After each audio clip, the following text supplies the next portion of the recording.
चलिए अब हम लोग जो है सो फार्मूला को देखेंगे। चैप्टर 7 इंटीग्रल कैलकुलस चल रहा है।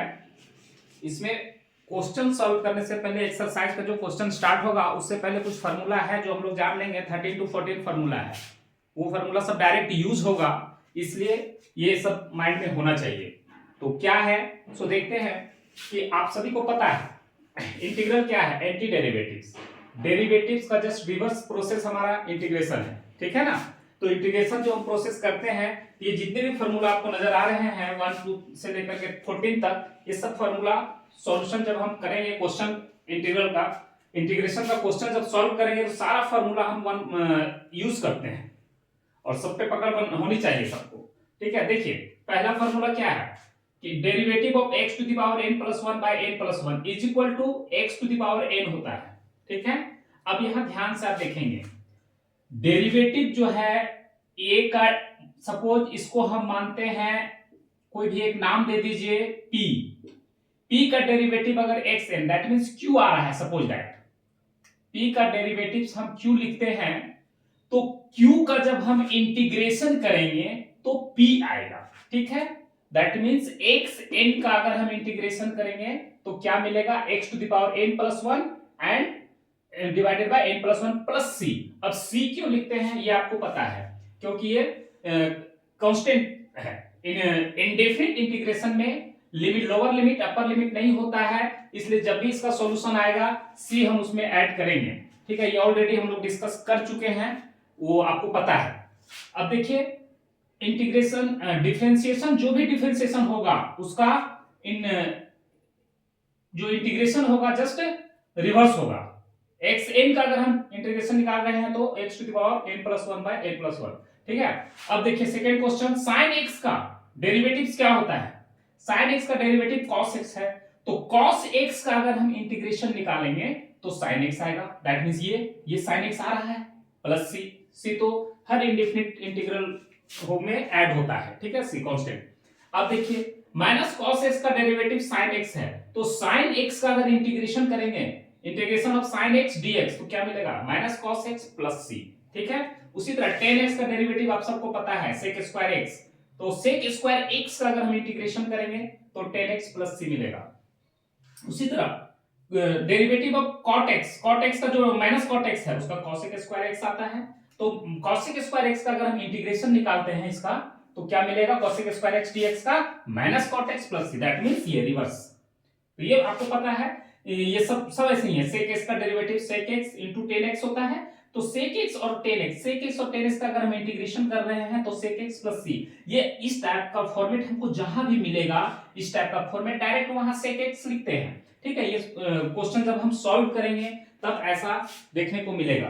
तो इसमें ये नहीं माइंड में होना चाहिए कि सर कहां से लिख दिए, कैसे लिख दिए, तो ये सब फार्मूला है। इसके पहले हम ये फार्मूला का एक्सप्रेशन रखे हैं। माइनस cosec x का अगर आप डेरिवेटिव्स निकालते हो तो cosec x cot x है, तो cosec x और cot x, integration of cosec x cot x dx का क्या होगा, minus cosec x plus c। उसी तरह sin inverse x 1 by root under 1 minus x square होता है, तो 1 by root under 1 minus x square का अगर हम इंटीग्रेशन करेंगे तो sin इनवर्स x हो जाएगा, ठीक है। और cos minus cos inverse x का 1 by root under 1 minus x square x भी होगा, ठीक है। उसका फिर इसका हम अगर इंटीग्रेशन करेंगे तो फिर माइनस cos इनवर्स x होगा, ठीक है। अब देखिए tan इनवर्स x का similarly 1 by 1 plus x square, तो 1 बाय 1 प्लस x स्क्वायर का इंटीग्रेशन करेंगे तो tan inverse x minus cot inverse x का derivative 1 by 1 plus x square, तो फिर इसका 1 बाय 1 प्लस x स्क्वायर का इंटीग्रेशन करेंगे तो माइनस cot इनवर्स x भी होगा, ठीक है। अब देखिए derivative of log mod x equal to 1 by x, तो 1 बाय x का इंटीग्रेशन जहां भी हमको लिखना रहेगा log mod x plus c, ठीक है। अब ये देखिए ये बहुत इंपॉर्टेंट है, इसमें कंफ्यूजन आ जाएगा, ठीक है। Direct ax by log a का अगर इंटीग्रेशन डेरिवेटिव्स ax होता है, ध्यान से देखिए ax बाय log a का डेरिवेटिव ax होता है, तो इंटीग्रेशन अगर हम ax का dx करेंगे तो हम क्या लिखेंगे, इसका इंटीग्रल क्या आएगा, a to the power x divided by log a plus c, ठीक है। और x का अगर हम डेरिवेटिव्स करते हैं x के रिस्पेक्ट में तो 1 आ रहा है, और 1 का अगर हम इंटीग्रेशन लेंगे, 1 इंटीग्रेशन ऑफ 1 dx तो x प्लस c होगा, क्या है ये तुम आपका सारा फार्मूला है 13 तक 14 तक। अब देखिए ये जो फार्मूला आप देख रहे हैं ना, ये तो डिफरेंशिएशन में आप पढ़े होंगे। अब हम यहाँ जो पढ़ेंगे ये बहुत ही इंपॉर्टेंट फॉर्मूला है। दैट मींस कहते हैं, कहा जाए तो ये अपने आप का इस इंटीग्रेशन कैलकुलस में अमिताभ बच्चन है। कैसे? देखिए, अगर इस तरह से दिया रहे कि x to the power 3 dx, इसका इंटीग्रेशन अगर हमको करना है तो कैसे करेंगे? n की जगह में 3 है, ठीक है, x to the power 3 plus 1 divided by 3 plus 1 plus c equal to x to the power 4 by 4 plus c, ऐसा हम लिखेंगे, ठीक है। और हमेशा देखने को मिलेगा मैक्सिमम क्वेश्चन में इस टाइप का इंटीग्रेशन हम लोग यूज करेंगे, इस फार्मूला को यूज मैक्सिमम टाइम यूज करेंगे, इसलिए इसको अमिताभ बच्चन कहा गया ना कि बहुत बार यूज होगा, बहुत सारा इस फॉर्मेट में हमको बहुत सारा क्वेश्चन मिलेगा देखने को।